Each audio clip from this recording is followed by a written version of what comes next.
Primeiramente, eu tenho o conceito que eu vou sentir saudade.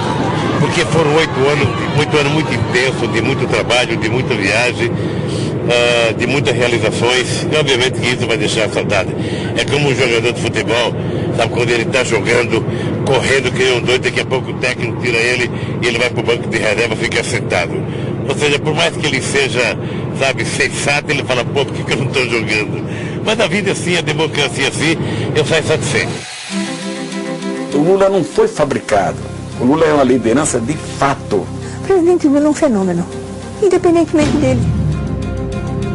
Ele nunca foi um revolucionário de esquerda, ele não é isso. Ele é um governo que refundou o Brasil. Ele é o primeiro presidente brasileiro do espetáculo. Um fenômeno em processo. O Lula deu um caráter humano para a discussão da economia. O que ninguém ficará, ninguém, é indiferente. Eu acho que ele só chegou onde chegou e fez o que fez porque é teimoso. Ele é maior que a sua própria figura e que o seu governo. Ganho como meu primeiro diploma, o diploma de presidente da República do meu país. E eu sei que não posso errar. Qualquer um pode errar.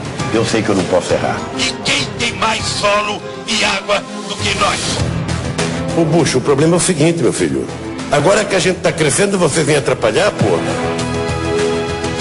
O único dia que não tem problema é o dia da posse. Ninguém nunca mais ouve duvidar da classe trabalhadora. Nunca antes na história deste país, uma mesma frase foi tantas vezes repetida pelo presidente da República. Nos últimos 8 anos, plateias em todo o Brasil se acostumaram com essas palavras. Nunca antes na história do Brasil, pela primeira vez na história do Brasil. Um quase slogan que virou artifício eficiente para ressaltar as muitas conquistas do governo. E não foram poucas mesmo. É inegável que o Brasil entra em 2011 com números bem mais otimistas do que os de 8 anos atrás. O balanço final para a maioria da população é muito positivo.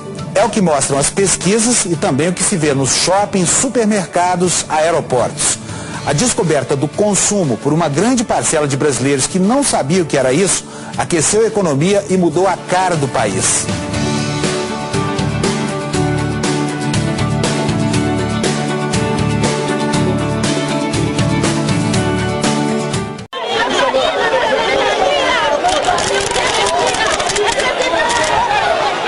O presidente Lula é um fenômeno, independentemente dele. As pessoas param para ouvi-lo, isso é raro. Isto não existe. Existem pessoas que precisam fazer um trabalho tremendo para que alguém, eu sou professora, eu sei muito bem disso, como é que você entra na sala e você chama a atenção das pessoas. Então ele tem um carisma absolutamente inegável. Ele é importante, ele é maior que a sua própria figura e que o seu governo. E descobri que eu não sabia que ele era uma tradução exata de milhões e milhões de brasileiros. Tudo que acontecia assim, de mais importante na história recente do país acontecia dentro da família dele. Mas parecia um roteiro mal escrito, porque tudo se encaixava tão bem, né? Que se você fosse pensar num roteiro, você não faria assim, tudo tão encaixadinho, né? Desde o sobrenome Silva até tudo o que acontecia no Brasil de mais importante. Se você pegasse dados do IBGE, por exemplo, tudo se encaixava na família do Lula de uma maneira fantástica, assim. A história do retirante nordestino que chegou à presidência da República começa em 27 de outubro de 1945 em Garanhuns, interior de Pernambuco. Lula é o 7º dos 8 filhos de Aristides Inácio da Silva e Eurídice Ferreira de Melo. Em 1952, a família migra para São Paulo, viajando num caminhão pau de arara. Você sabe que o Lula era uma pessoa tímida, Lula não era o que é. Ele só, quando ele chegou aos seus 13, 15 anos por aí, o Lula, ele começou realmente a despertar, na minha concepção, a um moleque mais atirado, mais, isso no futebol, isso no grupo de amigos. Mas interessante é que ele não era meio tímido, para falar, por exemplo, para os outros, ele era meio tímido, não gostava muito disso não. Não importa quem seja ajustador. Lula começou a trabalhar cedo, aos 12 anos. O primeiro registro na carteira veio 2 anos depois. Na mesma época, ingressou numa fábrica de parafusos e conseguiu uma vaga no curso de torneiro mecânico do Senai, formando-se metalúrgico. Depois do golpe militar de 1964, Lula foi contratado pelas indústrias Vilares, uma das principais metalúrgicas do país, em São Bernardo do Campo, no ABC Paulista. Foi lá, por intermédio de seu irmão José Ferreira da Silva, o Frei Chico, que Lula começou a ter contato com o movimento sindical. E ele chamava o Lula para ir ao sindicato e o Lula dizia, não, mas a expressão do Lula, não tem minha mãe na zona para ir fazer parte dessa porcaria aí, eu prefiro ficar em casa assistindo novela. Ele falava isso sempre, né?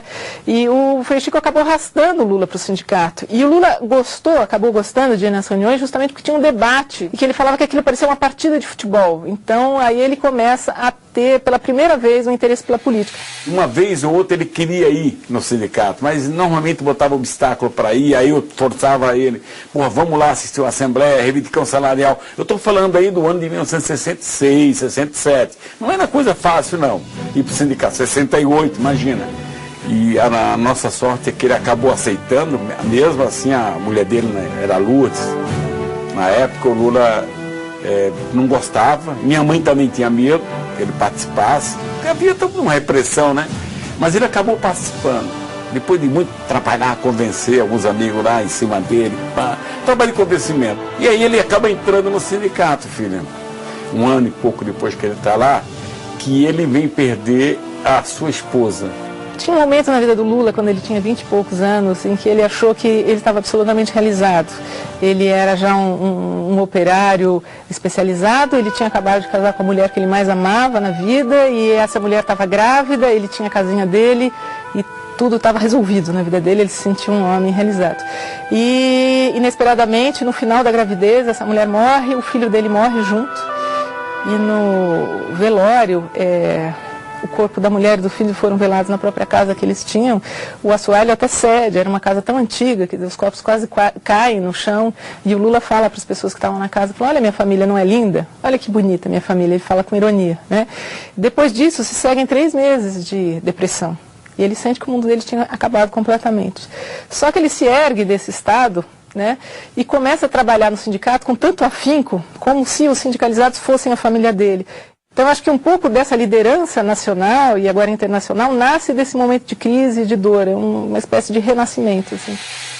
Vocês que foram espezinhados durante 12 meses, dão hoje uma demonstração de que se alguma coisa tiver que mudar nesse país, vai mudar a partir dos metalúrgicos do ABC.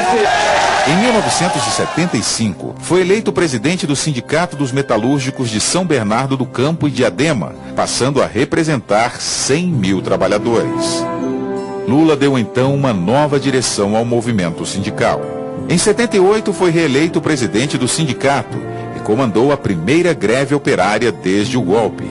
Em março de 79, 170 mil metalúrgicos pararam o ABC Paulista. Está na hora de parar! Todo mundo para outra vez! Eu lembro que a primeira vez que eu fui eleito no sindicato, eu tentei fazer uma bagunça na fábrica, eu tomei 3 dias de suspensão, e aí eu aprendi que ser líder era preciso que eu agisse com muito mais autoridade do que eu agia antes de ser um líder. E eu aprendi o seguinte, ninguém respeita quem não se respeita. Em 10 de fevereiro de 1980, Lula fundou o PT, com outros sindicalistas, intelectuais, políticos e representantes de movimentos sociais. No mesmo ano, uma nova greve dos metalúrgicos provocou a intervenção do governo federal no sindicato. Lula e outros dirigentes sindicais foram presos com base na Lei de Segurança Nacional. Foram 31 dias de prisão. Vou continuar brigando, primeiro, para restabelecimento da democracia nesse país e vou continuar brigando para que os trabalhadores conquistem aquilo que eles reivindicavam e que o governo não entendeu, patavina nenhum. Em 1982, foi candidato ao governo de São Paulo. O nosso número é 3. Então, companheiro trabalhador, vote no 3, porque o resto é burguês. Em 83, participou da fundação da CUT, Central Única dos Trabalhadores. No ano seguinte, participou como uma das principais lideranças da campanha das diretas já para a presidência da República. E em 1986, foi eleito deputado federal mais votado do país e integrou a Assembleia Constituinte. como era de se prever, o PT lançou Lula para disputar a presidência da República em 1989, após 29 anos sem eleição direta para o cargo.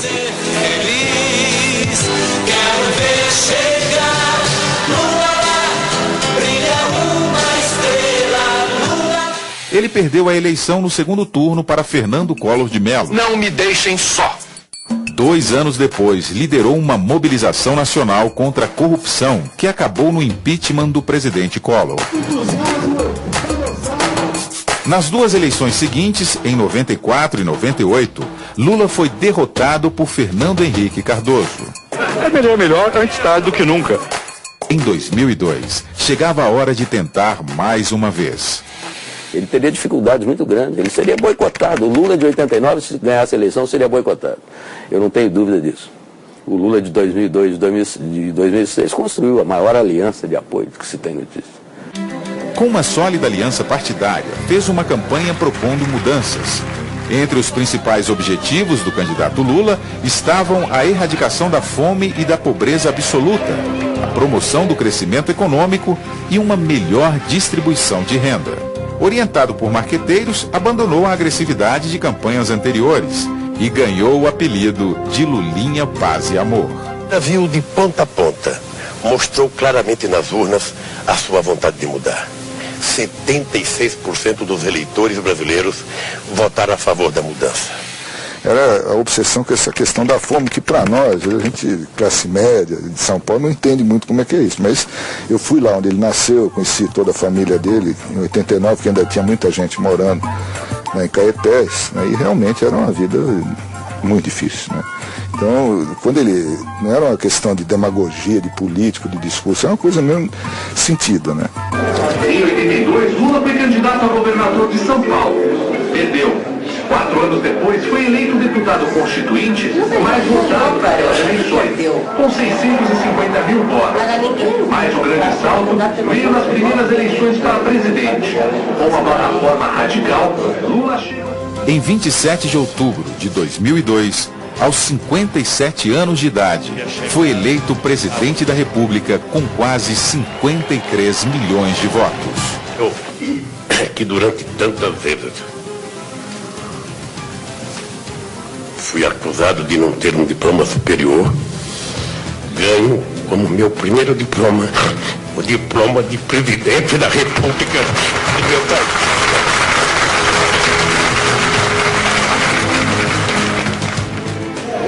Tão ou mais simbólico do que ganhar a presidência da República é a gente provar a quem quer que seja uma frase que eu disse em 1979, que ninguém nunca mais ouse duvidar da classe trabalhadora.